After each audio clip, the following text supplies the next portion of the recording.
نحمده ونستعينه ونستغفره ونؤمن به ونتوكل عليه ونعوذ بالله من شرور أنفسنا ومن سيئات أعمالنا من يهده الله فلا مضل له ومن يضلله فلا هادي له وأشهد أن لا إله إلا الله وحده لا شريك له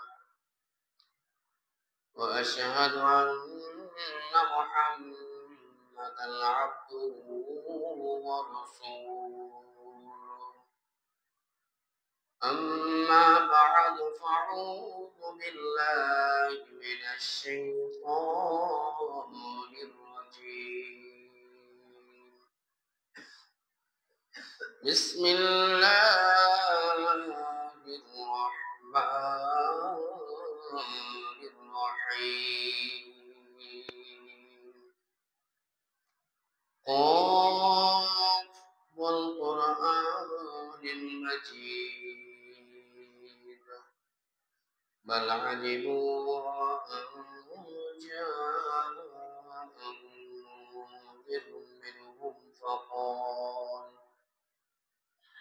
فقال الكافرون هذا شيء عجيب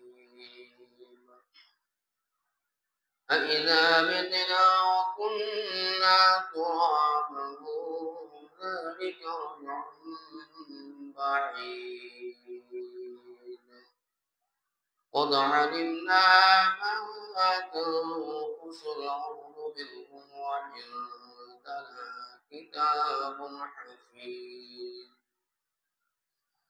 بل كذبوا بالحق لما جاءهم فهم في أمر مريج أفلم ينظروا إلى السماء فوقهم كيف بنيناها وسيرناها وما لها من فروج والأرض مددناها وألقينا فيها رواسي وأنبتنا فيها من كل زوج بهيج تبصرة وذكرى لكل عبد منيب ونزلنا من السماء ماء مباركا فأنبتنا به جنات وحب الحصيد والنخل باسقات لها طلع نضيد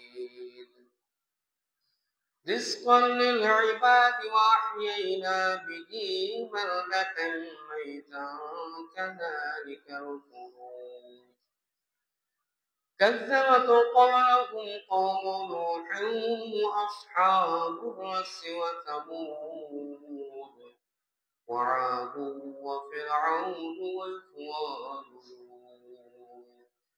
وأصحاب الأيكة وقوم تبع كل كذب الرسل فحق وعيد أفأعينا بالخلق الأول بل هم في لبس من خلق جديد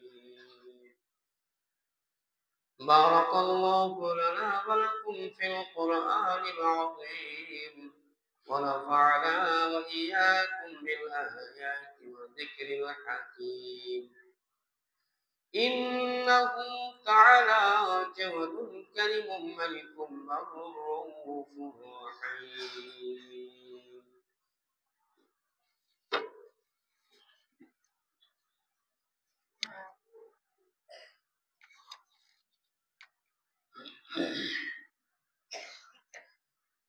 الحمد لله كفى وسلام على عباده الذين اصطفى أما بعد فإن خير الحديث كتاب الله وخير الهدي هدي محمد صلى الله عليه وسلم وشر الأمور محدثاتها وكل محدثة بدعة وكل بدعة ضلالة وكل ضلالة في النار. أعوذ بالله من الشيطان الرجيم. بسم الله الرحمن الرحيم. لن ينال الله لحومها ولا دماؤها ولكن يناله التقوى منكم إلى آخر الآيات. وقال النبي صلى الله عليه وسلم وعن سلمة بن الأكوع قال رضي الله تعالى عنه قال النبي صلى الله عليه وسلم من جحا منكم فلا يصبحن بعد ثلاثة وبقي من البعد المقبل قال فكلوا وأطعموا وأدخلوا إلى آخر الحديث.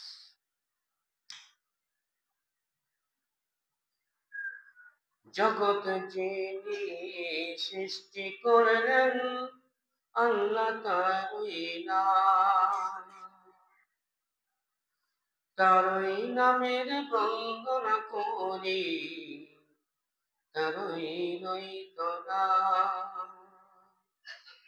জগৎ যিনি সৃষ্টি করলেন আল্লাহ তারই নাম,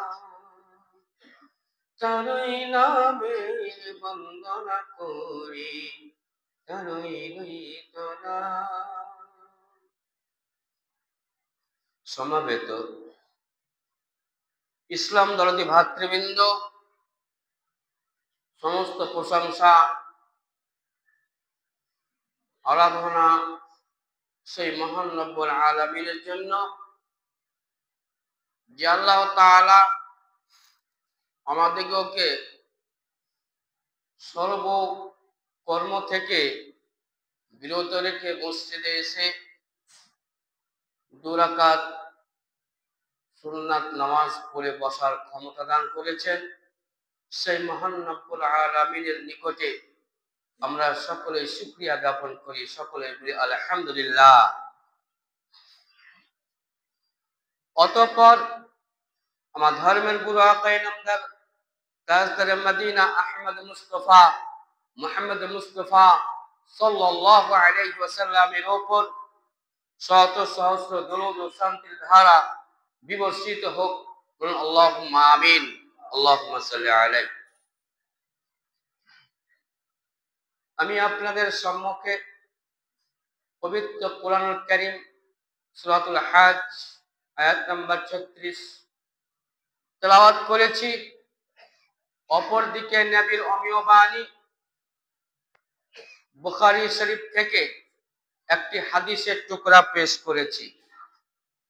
এই দুইটিকে সম্মুখে রেখে আমার বক্তব্য ইতি করব। মা তৌফিক ইল্লা বিল্লাহ। বর্তমান সময়টা আমাদের জিলহিজ্জা মাস চলতেছে। আমাদের যেসব কর্মগুলো করার প্রয়োজন ছিল সেগুলো আমরা করে ফেলেছি, অর্থাৎ কুরবানি করে ফেলেছি। কার কুরবানি কবুল হয়েছে, কার কুরবানি কবুল হয়নি এবং কাকে কুরবানি করা হয়েছিল, এই সম্বন্ধে কিছু আলোকপাত করে আমার বক্তব্য ইতি করব। মা তৌফিক ইল্লা বিল্লাহ। কারণ কুরবানি আমাদের নিকটে বেশ চমকপূর্ণভাবে আমরা সেটাকে পালন করেছি আল্লাহর সান্নিধ্য, আল্লাহর নৈকট্য লাভের উদ্দেশ্যে। যদি কুরবানি আমরা গোশত খাওয়ার উদ্দেশ্যে করেছি তাহলে কিন্তু আমাদের কুরবানি হয়নি। আর যদি আমরা আল্লাহকে সন্তুষ্ট করার জন্য কুরবানি করেছি তাহলে আমাদের কুরবানি কবুল হবে। এবং এই কুরবানি করার থেকে আমাদের কিছু শিক্ষণীয় বিষয় আমাদেরকে অবলম্বন করতে হবে, যেগুলো অবলম্বন করলে আল্লাহ তাআলা ভালোবাসবেন। যদি আমরা সেগুলোকে বাদ দিয়ে নিজেদের ইচ্ছামতো জীবনযাপন অতিবাহিত করি তাহলে কিন্তু আল্লাহ তাআলার নিকটে আমরা খারাপ, আমাদের ঠিকানা হবে জাহান্নাম। কারণ আল্লাহ তাআলা মানুষকে বিভিন্নভাবে পরীক্ষা করেন। তার মধ্যে যেমন এর আগে বলেছিলাম, একটু ইশারা দিই, হযরত ইব্রাহিম আলাইহিস সালামকে 9টি পরীক্ষা করেছিলেন, সবটিতেই উত্তীর্ণ হয়ে সর্ব উৎকৃষ্ট এবং সর্বজগতে আজকে তার স্মৃতি চলে আসছে, সেই স্মৃতি আমরা পালন করেছি। কিন্তু এই ঘটনাটা উল্লেখযোগ্য এই জন্য, আল্লাহ তাআলা সূরাতুস সাফফাত আয়াত নাম্বার 102 সেখানে বলছেন যে আল্লাহ তাআলা যখন হযরত ইব্রাহিম আলাইহিস সালামকে হুকুম করেছিলেন দেশ ত্যাগ করে অন্য দেশে যাওয়ার জন্য, সেই সময় তিনি দেশ ত্যাগ করে যেমন চলে গিয়েছিলেন, সেই সময় সুখবর দেওয়া হয়েছিল ফাবাশশারনাহু বিগুলামিন হালিম।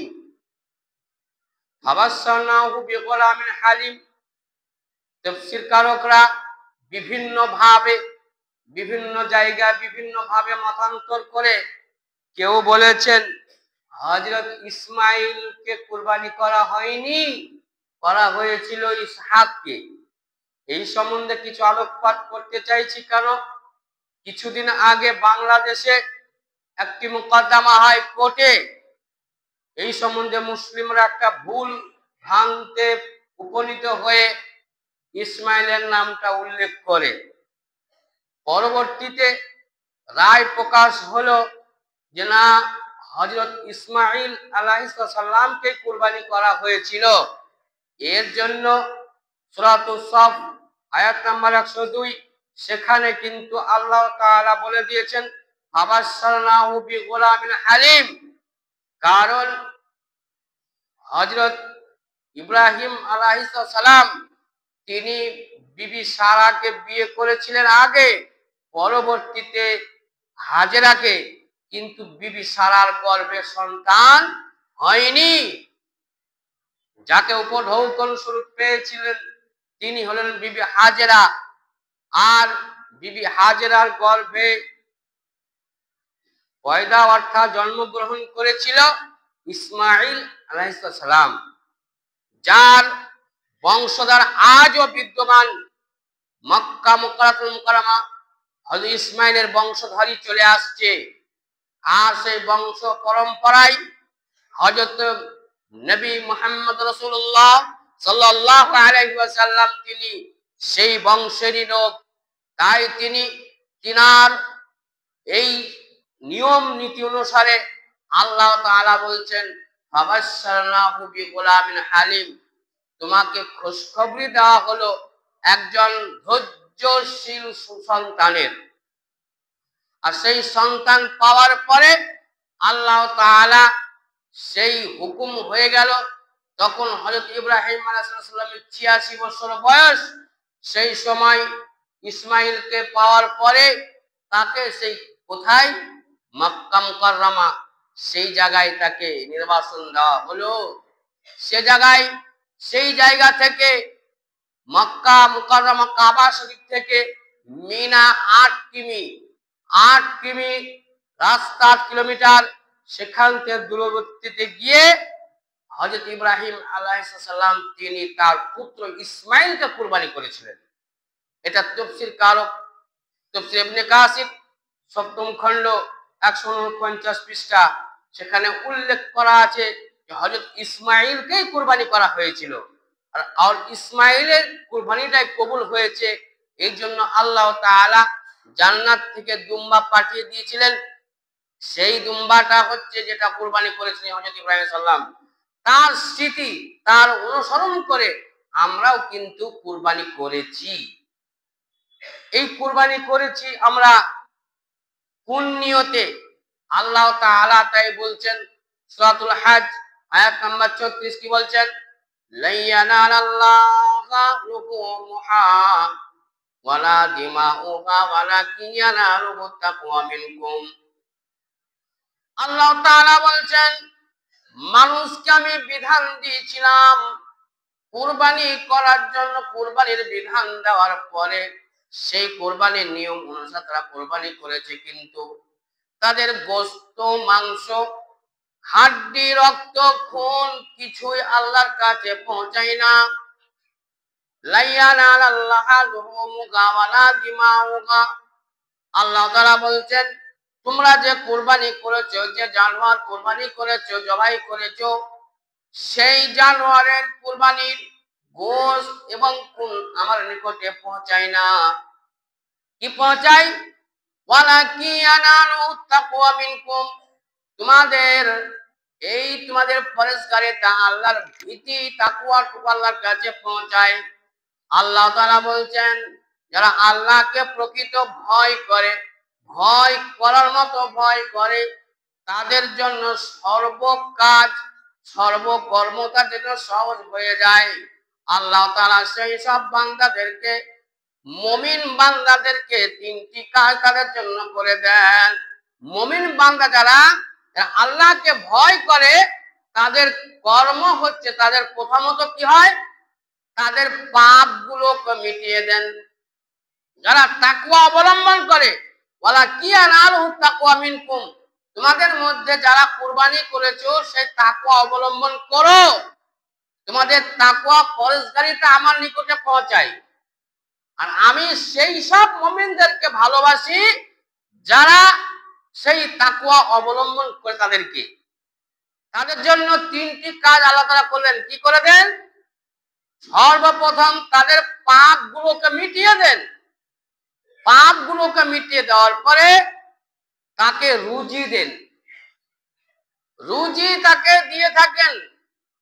কিভাবে, কোথা থেকে রুজি আসবে কিছু বুঝতে পারবে না। আর তিনি তাদেরকে ক্ষমা করেন, ক্ষমা করে দেন। তাহলে আল্লাহ তাআলা মানুষকে 3 রকম ভাবে প্রতিষ্ঠিত করেন। তাই বলছেন যারা আল্লাহর তাকওয়া অবলম্বন করে তাদেরকে আল্লাহ তাআলা তাদের 3টি পাপ মোচন করেন। 2 নাম্বার রিজিক, রুজিতে বরকত দেন। 3 নাম্বার তিনি ক্ষমা করে দেন। মানুষ যখন কোনো কারো কাছে, একটা জিনিস হচ্ছে ক্ষমা চেয়ে নেওয়া, আর একটা ভুল হয়েছে সেটা মাফ করে দেওয়া। চাইতে গেলে একটা জিনিস হয়, আমি একটা টাকা পেতাম, সেটা টাকা নেব না। তার একটা ভুল হয়েছে, সেটাকে মোচন করলাম, টাকাটাও নিব, তাকে টাকাটাও ফেরত দিয়ে দিলাম। তো আল্লাহ তাআলা মানুষকে বিভিন্ন ভাবে পরীক্ষা করেন। সে পরীক্ষার মাধ্যমে একটা পরীক্ষা হলো যে কুরবানি তোমরা কিভাবে করেছো। এই কুরবানি যদি আমরা সঠিকভাবে আল্লাহর নিকট, অর্থাৎ আল্লাহর নৈকট্য লাভের উদ্দেশ্যে করেছি, তাহলে আমাদের কুরবানি কবুল হয়েছে। কুরবানির গোশত, চামড়া, হাড্ডি, এগুলো আমাদের কি করণীয়? আমরা অনেকেই বলি চামড়াগুলো কি করব, হাড্ডিগুলো যেখানে সেখানে ফেলা যাবে কিনা, গরুর গোশত আমরা খেলাম কদিন খাবো, বিভিন্ন রকম প্রশ্ন। তাই হযরত আলী রাদিয়াল্লাহু আনহু তিনি বর্ণনা করছেন রাসূলুল্লাহ সাল্লাল্লাহু আলাইহি ওয়াসাল্লাম তিনি হুকুম করেছেন তোমরা চামড়াগুলো, তোমরা যেমন তোমাদেরকে আল্লাহ তাআলা রুজি দিয়েছেন, তোমরা যেমন ভক্ষণ করছো, তেমনি চামড়াগুলো ফেলে দিও না। চামড়াগুলো কি করবে? চামড়াগুলো থেকে তোমরা উপকৃত হবে। সে উপকৃত হওয়ার কারণটা হচ্ছে কি, চামড়া এবং হাড্ডিগুলো তোমরা বিক্রি করে সাদকা করে দেবে।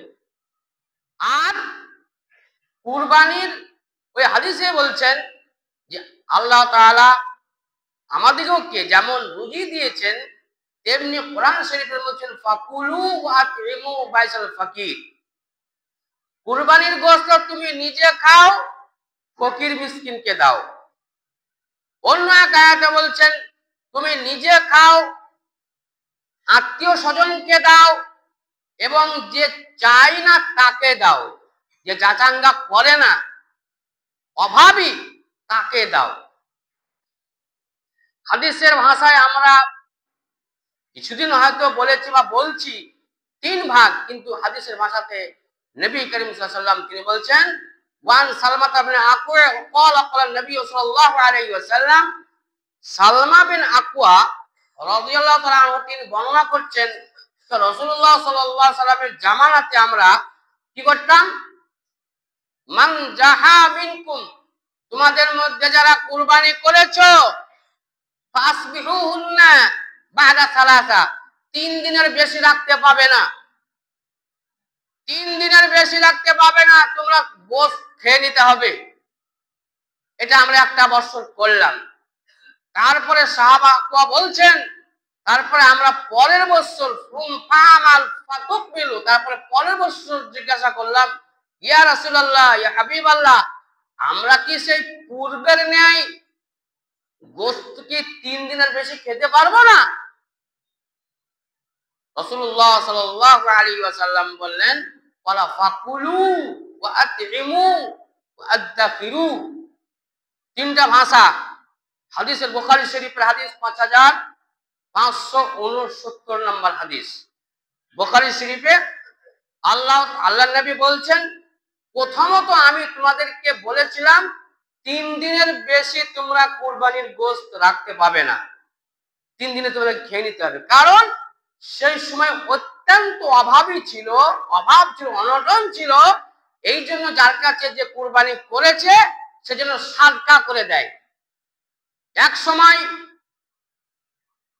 একজন সাহাবী বলছেন, আমরা নবী করিম সাল্লাল্লাহু আলাইহি ওয়াসাল্লামের জামানাতে, অর্থাৎ জাহেলিয়াতের যুগে ইহুদি খ্রিস্টানরা তারা করতো কি, তারাও কুরবানি করতো, করার পরে তাদের মাংসগুলো তারা খেত না, তারা পুরো বন্ধ করে দিয়ে পুরোটাই সাদকা করে দিত। একটাও খেতে পেত না। নবী করিম সাল্লাল্লাহু আলাইহি ওয়াসাল্লামের জামানা যখন ইসলাম যখন চলে এলো, ইসলামে আসার পরে মানুষকে আল্লাহ তাআলা সুযোগ করে দিলেন। কি বললেন? তোমরা মাংস নিজে খাও। এই কথাটা ইহুদি নাসারাদের কথাটা উচ্ছেদ করে দিল। তারা খেত না, সমস্ত সাদকা করে দিত। আল্লাহ তাআলা বলেন, তোমরা খাও, আতইমু ফাকুলু আতইমু, তোমরা নিজে খাও এবং আত্মীয় স্বজনকে দাও। আর ওই হাদিসের ভাষাতেই বলছে যে কুলু ওয়া আতইমু আদখিরু, এই ভাষাতে বলা যাচ্ছে যে তোমরা নিজে খাও, আত্মীয় স্বজনকে দাও, আর যতদিন ইচ্ছা জমা করে রাখো। কুরবানির গোশত এখন যতদিন পারে আমাদের দেশে আছে কেউ বলতে পারছি না, ইলামবাজার সাইডে কিন্তু 1 মাস ধরে তারা আচার করে খায়। 1 মাস পরে গোশত কুরবানির মাংস খাবো, এরকম। আব্দুল্লাহ ইবনে মাসউদ রাদিয়াল্লাহু আনহু তিনি বলছেন যে আমি কোনো কারণে বাইরে ছিলাম, হঠাৎ করে এলাম, আসার পরে আমি বাড়িতে এসে যখন ঢুকলাম, তখন আমার স্ত্রী সে করলো কি, আমাকে মাংস দিচ্ছে, কুরবানির মাংস।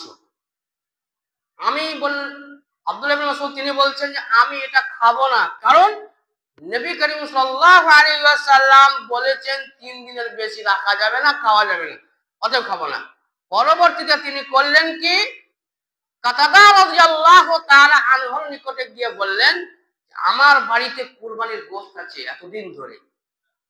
রাসূলুল্লাহ সাল্লাল্লাহু আলাইহি ওয়াসাল্লাম যখন কাতাদা রাদিয়াল্লাহু তাআলা আনহু তিনি বললেন যে রাসূলুল্লাহ সাল্লাল্লাহু আলাইহি ওয়াসাল্লাম প্রথমত নিষেধ করেছিলেন 3 দিনের বেশি রাখা যাবে না, পরবর্তীতে তিনি বললেন তোমরা খাও, আত্মীয় স্বজনকে দাও এবং জমা রাখো, সেই উদ্দেশ্যে আপনার বাড়িতে জমা আছে, অতএব আপনি খেতে পারেন। সেই সময় আব্দুল্লাহ বিন মাসউদ তিনি করলেন কি, তার কথা অনুসারে পরবর্তীতে তিনি সেভাবে খেলেন। তাহলে বোঝা গেল কুরবানির গোশত রাখা যাবে, খাওয়া যাবে, দান করাও যাবে। হাড্ডি এবং মাংস, চামড়া, এটা বর্তমান সময়ে হাদিসের পরিভাষায় বলা হয় চামড়াগুলো নিজে ব্যবহার করতে পারলে খুবই ভালো। ব্যবহারটা হচ্ছে হাদিসের ভাষায় বলা দেবাগুল জুলুদ, চামড়াকে দাবাগাত দেওয়া হয়। দাবাগাতের অর্থ হচ্ছে কসাইওয়ালা যারা করেন তারা হচ্ছে চামড়া নিজেকে ব্যবহার করা যায় কিভাবে, চামড়াতে কারজুন শব্দ এসছে যে তার মধ্যে লবণ মাখাতে হবে, এমন একটা বস্তু তার মধ্যে নিক্ষেপ করতে হবে যাতে তার ময়লা কুচলা সমস্ত কিছু পবিত্র হয়ে যায়। আরব দেশে কিন্তু বাবলার ছাল বা বাবলার আঠা দিয়ে সেই চামড়াকে তার মালিশ করা হতো। উভয় পিঠকে মালিশ করলে চামড়াটা একবারে পরিষ্কার হয়ে যেত। তারা করতো কি, তারা ওই মশক তৈরি করে পানি খেত, চামড়ার মশক যাকে বলা হয়। আমাদের দেশে কেউ যদি মনে করে যে আমি চামড়া বিক্রি করব না, তাহলে নিজে ব্যবহার করতে পারে, অর্থাৎ সেইভাবে দাবাগাত দিয়ে অর্থাৎ পরিষ্কার করে তাকে শুকিয়ে প্রথমে লবণ দিয়ে তারপর শুকাতে হবে, শুকিয়ে সেটাকে পরিষ্কার করে সেটা ব্যবহার করা যাবে। এটা একটা পদ্ধতি। দ্বিতীয় নাম্বার পদ্ধতি হচ্ছে যে আমরা নিজে ব্যবহার করতে পারছি না বা আমরা সেই প্রসেস জানি না, তাহলে হাদিসের ভাষায় নবী করিম সাল্লাল্লাহু আলাইহি ওয়াসাল্লাম হযরত আলী রাদিয়াল্লাহু আনহুকে বললেন যে তুমি সেটাকে কি করো, বিক্রি করে দাও, অর্থাৎ বিক্রি করে সাদকা করতে হবে, ফকির মিসকিনকে দিতে হবে। সেই পদ্ধতি অনুসারে আজও চলছে, কিয়ামত পর্যন্ত চলবে। অর্থাৎ চামড়া বিক্রি করে সাদকা করতে হবে, হাড্ডিগুলো যেখানে সেখানে না ফেলে জমা করে যদি ব্যবহার মতো হয় ব্যবহার করা যেতে পারে, নচেত সেটাকেও বিক্রি করে সাদকা হিসেবে ফকির মিসকিনকে দিতে হবে, তাহলে নষ্ট করা যাবে না। এটাই হচ্ছে নবী করিম সাল্লাল্লাহু আলাইহি ওয়াসাল্লাম বুখারী শরীফের হাদিস বললাম যে আল্লাহ তাআলা আমাদেরকে এই কুরবানি জানোয়ার পশু জবাই করার পরে নিয়মগুলো নবী করিম সাল্লাল্লাহু আলাইহি ওয়াসাল্লাম তিনি আমাদেরকে এইভাবে বলে দিয়েছেন। এবার এই কুরবানির ব্যাপারটা হচ্ছে আল্লাহর নিকটে নৈকট্য লাভের উদ্দেশ্যে যদি আমরা কুরবানি করে থাকি, তাহলে আল্লাহ তাআলা আমাদের কুরবানি কবুল করেছেন। আর যদি আমাদের নিয়ত থাকে আমার গরুটা খুব অত্যন্ত মাংস হয়েছে, আমি কিনেছিলাম 3 কুইন্টাল বা 3 মনের ওজনে 3.5 মন হয়েছে, উদ্দেশ্য এটাই, তাহলে কিন্তু কুরবানি কবুল হবে না। নবী করিম সাল্লাল্লাহু আলাইহি ওয়াসাল্লাম বলছেন যে আল্লাহ তাআলা বলেছেন সূরাতুল হজ, সেখানে বলা হয়েছে তোমাদের মাংস, রক্ত, হাড্ডি কিছুই আল্লাহর কাছে পৌঁছায় না, একমাত্র তোমাদের নিকটে পৌঁছায় আল্লাহর তাকওয়া অর্থাৎ পরহেজগারিতা। আমাদের পরহেজগারিতা বলতে আল্লাহ তাআলা বলছেন অন্তরের যে কিনহা, অন্তরের যে দুর্বলতা এবং মানুষে মানুষে যে ভেদাভেদ, এটাকে দূরীভূত করার জন্য, কাপুরুষতাকে দূর করার জন্য এই কুরবানি করা। অর্থাৎ আমি একজন ভাই আর একজন ভাইয়ের সঙ্গে আমার সম্পর্ক নাই, আমি ভাই, এই সম্পর্ক রাখার জন্য আল্লাহ তাআলা করে দিয়েছেন আমাদের ভাইচারিতা, যে ভাইয়ে ভাইয়ে মিলে একটা কুরবানি হবে, ভাইয়ে ভাইয়ে মিলে একটা কুরবানি হবে, সেই ভাই মিলে আমরা একটা পরিবারে কুরবানি দিচ্ছি সেইভাবে, এবং সেটাকে নিজেদের অন্তর থেকে ওই কিনাটাকে দূর করার জন্য যে আমি ভাইয়ের সঙ্গে সম্পর্ক ছিন্ন করেছি, এই ছিন্ন করা জিনিসটাকে আল্লাহ দূরীভূত করার জন্য আমাদের এই ব্যবস্থাপনা করে দিয়েছেন। এই তাকওয়া আল্লাহর নিকটে বলে ওয়া মাইয়াত্তাকিল্লাহা ইয়াকরা ওয়া মাইয়াত্তাকিল্লাহা মাখরাজান। আল্লাহ তাআলা বলছেন মানুষ যখন আল্লাহ তাআলাকে ভয় করে তখন তার জন্য যে কোনো রাস্তা তার ব্যবস্থা করে দেন এবং তার খাবারের ব্যবস্থা করে দেন। কিভাবে সে খাবে? আল্লাহ তাআলা রাস্তাকে প্রশস্ত করে দেন এবং তার দ্বারাই যত রকম ভালো কাজ সেগুলো সবই হয় যদি তার কুরবানি কবুল হয়। এবার কুরবানি কবুল যদি না হয় তাহলে তার দ্বারাতে যত রকম খারাপ কাজ সবই হবে। আর যার কুরবানি হয়েছে তার দ্বারাতে ভালো কাজটাই আগে হবে। আল্লাহ তাআলা তাকে ভালোবাসেন এবং তার তার পাপগুলো মোচন করেন, তাকে আল্লাহ তাআলা রুজি দেবেন এবং তাকে আল্লাহ তাআলা ক্ষমা করে দেবেন। এই হচ্ছে পদ্ধতি। আল্লাহ তাআলা আমাদের দ্বারাতে অর্থাৎ যেভাবে আমাদেরকে কুরবানি করতে বলেছিলেন নবী করিম সাল্লাল্লাহু আলাইহি সাল্লাম যে পদ্ধতিতে আমরা যদি কুরবানি করে থাকি অবশ্যই আমাদের কুরবানি কবুল হবে। আর দ্বিতীয়ত আমরা যে সময়টুকু পাচ্ছি আমাদের অন্তরে আল্লাহর তাকওয়া ভীতি আমাদের আনতে হবে। আর ভীতি যদি না থাকে তাহলে আমার দ্বারা যত রকম কুকর্ম আছে সবকিছু হবে। আল্লাহ তাআলা শিক্ষা দিলেন ওয়ামাই লাইয়ানাল্লাহু লুহুমহা ওয়ালা দিমাউহা ওয়ালাকিন আনহু তাকওয়া মিনকুম। তোমার নিকটে আল্লাহর নিকটে সবথেকে পৌঁছায় তোমার তাকওয়া পরহেজগারিতা, সেটা প্রকাশ পাবে তোমার কর্মের দ্বারাতে। তুমি যে তাকওয়া অবলম্বন করেছো, পরহেজগারিতা অবলম্বন করেছো, তোমার দ্বারা সেটা প্রকাশ পাবে। এটা নয় যে তুমি কুরবানি করার পরেও তোমার ভীতি অন্তরে ভয় নেই, তুমি যত রকম কুকর্ম সমস্ত কিছুই করতে চাইছো, এটা তাহলে তার কুরবানি কবুল হবে না। আল্লাহ আমাদেরকে যেভাবে চলার পদ্ধতি বলেছেন সেইভাবে তাকওয়া আমরা অবলম্বন করব। কারণ তাকওয়া অবলম্বন না করলে, ভীতি সঞ্চার না করলে, অন্তর যদি না নিয়ে আসি তাহলে আমাদের মৃত্যু সেই কাফেরের মতো হবে। আর যদি আমরা সঠিকভাবে কোরআন এবং হাদিসের ফরমান অনুযায়ী চলি তাহলে আল্লাহ তাআলা আমাদের রাস্তাকে প্রশস্ত করে দেবেন। আর আমাদেরকে সঠিকভাবে আল্লাহ তাআলার যে নির্দেশ এবং নবী করিম সাল্লাল্লাহু আলাইহি সাল্লামের যে নির্দেশ সেগুলো মানব থাকলে চলতে পারে, আমাদেরকে চলার তৌফিক দান করেন, বলুন আমিন। ওয়া আখিরু দাওয়ানা আলহামদুলিল্লাহি রাব্বিল আলামিন। ইন্নাল্লাহা ওয়া মালাইকাতাহু ইউসাল্লুনা আলান নবী ইয়া আইয়ুহাল্লাযীনা আমানু সাল্লু আলাইহি ওয়া সাল্লিমু তাসলিমা। আল্লাহুম্মা সাল্লি আলা মুহাম্মাদিন ওয়া আলা আলি মুহাম্মাদ কামা সাল্লাইতা আলা ইব্রাহিমা ওয়া আলা আলি ইব্রাহিমা ইন্নাকা হামিদুম মাজিদ। আল্লাহুম্মা বারিক আলা মুহাম্মাদিন ওয়া আলা আলি মুহাম্মাদ কামা বারাকতা আলা ইব্রাহিমা ওয়া আলা আলি ইব্রাহিমা ইন্নাকা হামিদুম মাজিদ। রব্বানা তাকাব্বাল মিন্না ইন্নাকা আনতাস সামিউল আলিম ওয়া তুব আলাইনা ইন্নাকা আনতাত তাওয়াবুর রহিম।